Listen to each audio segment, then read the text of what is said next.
Hi everyone, I'm up at my house. There's a few things I'd like to put on record. Um, United Rescue Aid have set up a thing called United North, and they're trying to take over bid to run the North Coast. This is the sixth time in the last year we've had different NGOs trying to take over the North Coast. Um, the North Coast runs as one team, and there's a lot of people involved out here, doctors and everything else. And when you have these people come in and try and stick their name on the north coast of Lesbos, it's absolutely disgusting. And some of the things said yesterday, I said to him, it's very wrong. This was Harris. We've had problems before with this team when they say they're a rescue team. And yesterday he said he's rescued thousands of people. And I said to him, well, you don't have spotters here, you don't have a boat and everything else. Basically, they have an alarm phone. The alarm phone is not, it's not just them, there's quite a few people. There's Tommy, there's Sea-Watch, there's quite a few people that have this alarm phone. Which is a great idea, but if someone's coming across and the engine stops, then what happens? The alarm phone whoever's on the other end of the alarm phone, they tell the rescue boats to go out and tells them where the boat is and everything else. It's a great idea. So if the refugee's sinking or the boat stopped, they can ring an alarm phone, whichever number they have, and basically that would be transferred over to the rescue teams here, and they would go out and assist the if a boat's stopped or an accident or whatever. We've had this problem before, as I say, with United Rescue saying they're a rescue team. When I asked for rescue teams at sea, and I said no, you're not, and I got a bit of abuse back. Now, for some reason, they took their names off the North Shore and the boat app, and they've started up United North, which inviting the people they want on it. Which basically, I said to him, "Why are you doing this? You're not a spotting team. You're not. You don't have a boat or anything else." He said, "Oh, we've rescued thousands of people." This is wrong. Yeah, there's only one reason people want to take over the North Shore of Lesbos, you know, because if it kicks off again, and this is the sixth time someone's tried to take over the north coast of Lesbos, if it kicks off again, they get all the publicity. They're an NGO, they can make lots of money and everything else. This is why I've shouted and I screamed at every single person that's tried to take over the North Shore. The North Shore is here to help refugees. Uh, when they come across, the teams out here help. We have spotting teams out here, we have rescue boats out here, and we all work as one. And to get one person to come in and do this, and when I asked him, what gives you the right, he said, I can. Special. He can push everyone else out. He just had the people he wants on the North Shore because he's opening up a United North Shore app and trying to destroy the other two apps out here. Because he can. Not because he does more for the refugees. He's trying to destroy everything that's been involved here for the last 2.5 years. Everything we've put into place, all these special people that have been here, and everything we've put into place, he's trying to destroy because he can. Disgusting. Absolutely bloody disgusting. When people do things like this, it puts my back up, and there's something wrong. When I was attacked before by United Aid, Rescue Aid, this Ella Carquest said to me, Kempson, you're drunk, go to bed. Because I was asking if she was a rescue team at sea. And she said to me she'd been in a meeting in Spain for rescue boats because obviously she is a rescue team at sea. No, she's not. She's an alarm phone. She assists people. When they try and push everyone else out and destroy everything that we put in place, and we've saved a lot of lives out here. When you have one team, it puts my back up, and I really start looking at this team and wondering what they're up to. I'm not saying this team's corrupt or anything else, but believe me, I shall be watching this team like a hawk now, same as I have a few other teams. I know I was speaking to someone last night, and they have this massive donation thing going. It's been going for nearly a year. and everything else. Um, and the team itself is from Sweden, the NGO. Well, Ella Karlquist is from Sweden. So, anyway, that's there. It needs to go on record about this team and watch them. I mean, what they do in the Attica Warehouse, and that's fantastic. We've sent a lot of stuff into Attica Warehouse, and I know a lot of other people have sent stuff into Attica Warehouse.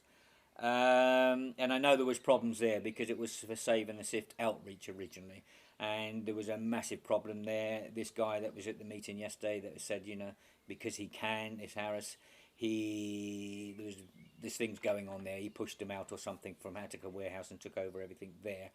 It seems like these people, they come in and they just push people around, for their own benefits. That's the way I'm looking at it at the moment, and I will watch this team anyway, and I will be asking a lot of questions and seeing what this team's up to. This here at the moment with NGOs and that, because there's not that much happening. You get NGOs attacking NGOs pushing other NGOs out so they get a bigger slice of the cake and everything else. The corruption is absolutely massive. It's coming up one after the other. I mean, they've come at me and my family quite on a regular basis trying to destroy us because we're independent and we can shout at them. And funny enough, it's very rare you get an NGO actually helping us shout at if something. They come to us and ask us. They say, "Oh, this happened and this happened with this NGO," but they won't stick their neck out there and say it for themselves. It's incredible what I've seen and what I've learnt in the last couple of years. Anyway, that's that. We will keep an eye on United Rescue Aid, definitely. And now it's on record what they're up to and what they're trying to do. It is absolutely wrong. It's absolutely disgusting. We have to work as one team out here. And no one has the right to come in and set up themselves and try to push everyone else out. No one. No one at all. We've rescued a lot of lives up here. What's happened up here is incredible. And all the teams up here and the volunteers up here that have saved thousands and thousands of lives, they all deserve bloody medals. And for someone to come in with a big head and decide they're going to take over everything, stinks. Okay. Right, the other thing is we had 38 people come in this morning in Choinia at 5:30. Everyone's okay, I've been told. Everyone was okay. They'll all be down in Moria by now.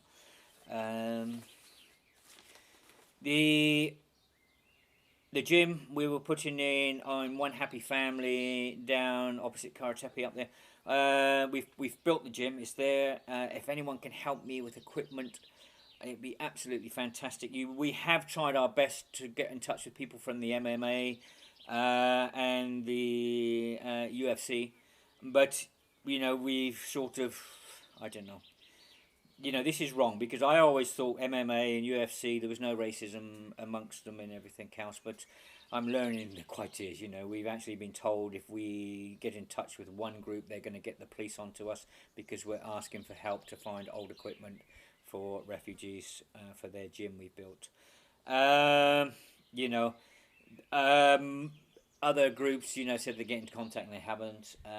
But I'm quite surprised because the UFC and the MMA, this is a disciplined sports, and there should be no racism within these sports at all, And we put a shout out on Facebook and everything. We have one lovely guy come in. He's going to do try and do a fundraiser for trampolines. I think he helped the American team or something at one time. He thinks it's a brilliant initiative, and he's going to do his best to get some trampolines and a hobby horse, I think, which, fair play to you. Thank you very, very much. But I'm very disappointed. I know the refugees have gone into the gyms here and they've been told to get out on the island, and I'm very disappointed. Some of the refugees I see, watching one guy the other day, he's Taekwondo. Man, this guy's incredible. I have been a great follower of UFC and MMA for many years, and watched a lot of fights. And what's going on here should not happen. There shouldn't be racism within these sports. They all train for different martial arts and everything else, and different training. And it's, as far as I'm concerned, the gyms and that, there should be a discipline in the gyms. you know, and showing people how to have respect for people and everything else. And even if you're fighting someone and you lose, you have respect after the fight for them. But to, you know, when you have a group of um, martial art people and boxers and stuff, what we have here, you know, from all different countries, and a lot of them, as this taekwondo guy said to me, he hasn't trained for a year, and when we finished the gym, you should have seen his face, you know, he was doing somersaults and everything. It was unbelievable, fantastic to see. But we do need help on the gym. The gym is finished, but you know, it's a very basic. It's outside. All we've done really is concrete and put some timbers up and put a bamboo roof like I have here. And we brought them some weights and some dumbbells and some stretchy things. But we really do. They do need a lot more help. You know, I mean, the refugees here, they're stuck. They're getting very depressed. They got nothing to look forward to in life and everything else. And you know, they're human beings, and at least we can do is do our best to give them something to look forward to in the day. You know, if they go to the gym for an hour or whatever, it's something.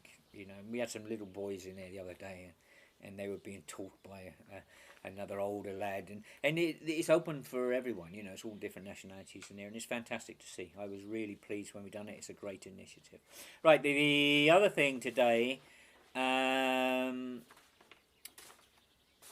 Last week we had Richard Sturdy in court. Now this guy has been attacking my family for well over a year.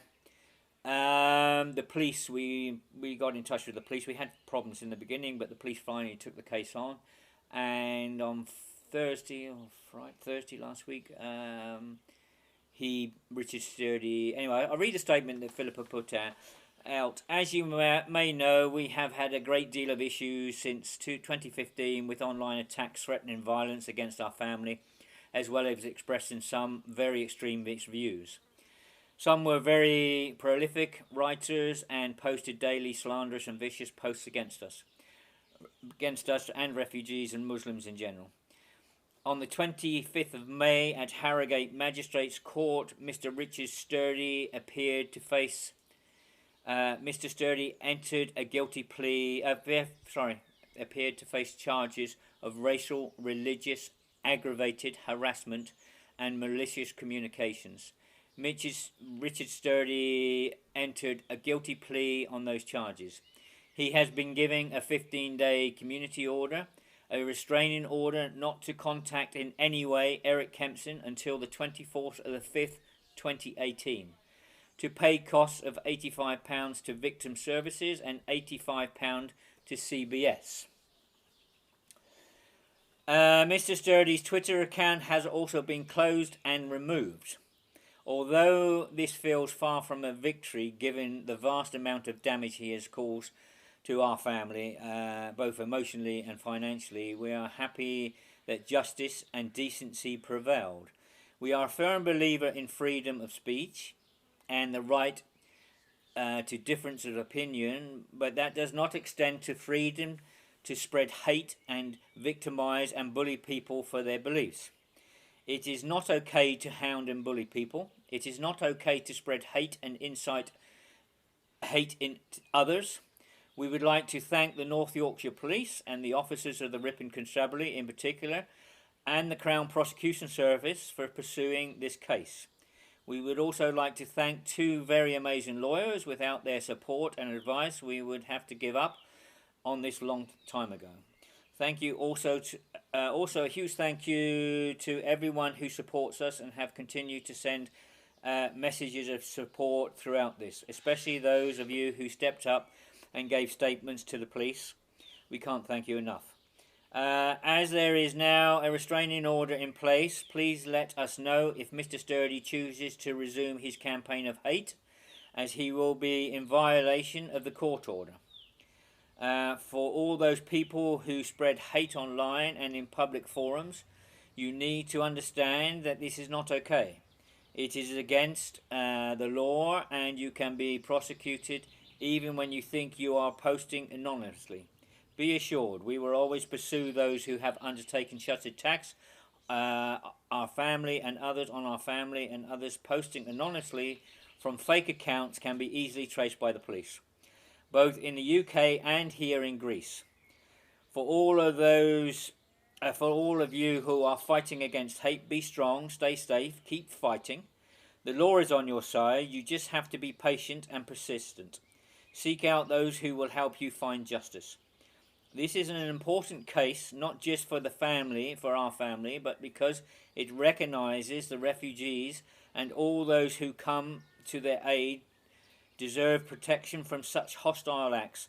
Anyone who experiences similar abuse should draw strength from the conviction and report hate crimes to the police. Now, basically, Mr. Sturdy, if he breaks this, he will get it, hopefully, he can get a custodial sentence. That means it's possible he goes to prison if he carries on giving hate towards my family and everything else. For the amount of damage he's done to my family and the amount of damage this guy's done to my business, you know, I think it could have been a bit steeper. But I'm happy he's been charged, and I'm very happy this guy has a criminal record now. You know, this guy has been here to Molivos on lots of occasions.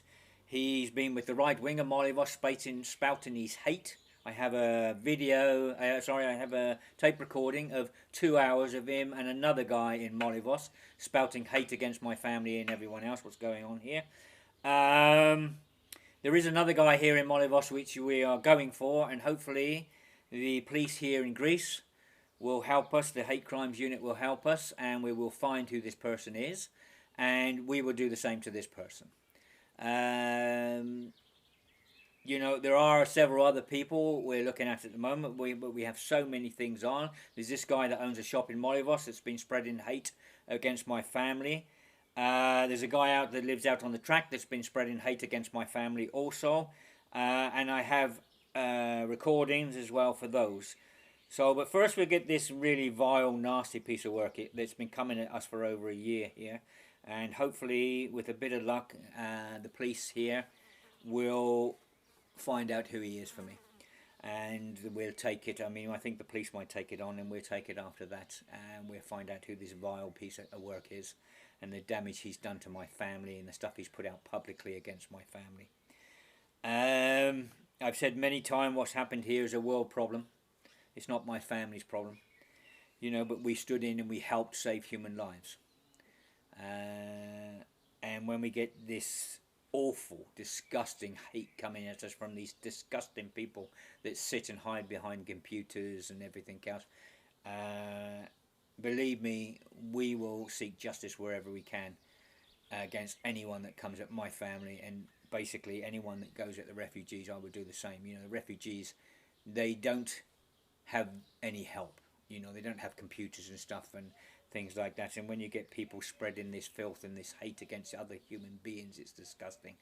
And it's for all the people with big hearts and all the civilized people in the world to stand up and stop this hate. Yeah. You know, you got people like Donald Trump. You got people being killed because of he's spouting the hate against Muslims and everything in America. You know, you have this hate here amongst governments and everything else towards Muslims and stuff. And these people are spouting hate, and they get away with it time and time and time again. And the only reason they get away with it is because they have lots of money and they can get away with it. You know, you are disgusting people when you attack other innocent people that are running and fleeing from war. And when you're attacking people with big hearts that are trying to help these people and trying to help another human being, and you get attacked from this hatred, these awful people. Yeah. Anyway, I will carry on helping refugees, and I will carry on. Anyone attacks me or my family or anyone else, I will go for them, believe me. And I will go for them for the law and prove who they are. And, you know, and I really do thank the British police for what they've done. We've written statements to the Greek police, and we've been and seen the prosecutor on the island, the chief prosecutor on the island, and everything else. And we will find people. We will hunt them down, and I will find out who they are. And we will do exactly the same here as what we've done in England. So, anyway, if anyone sees anything from Mr. Richard Sturdy against my family or against refugees or any hate that comes from this man, please get in touch with me. and we'll see what we can do. Okay, all the best everyone. Sorry it's a bit long-winded, but there's a lot of things to be sorted out there. And thank you for everyone that's helped us, and thank you for all the people that helped us to get this conviction against this awful man. And I will thank in participation anyone that can help us, that can tell us the people's names that are coming in anonymously on Facebook at us and at the refugees, you know, and we will pursue it from there. Okay, thanks a lot everyone, bye.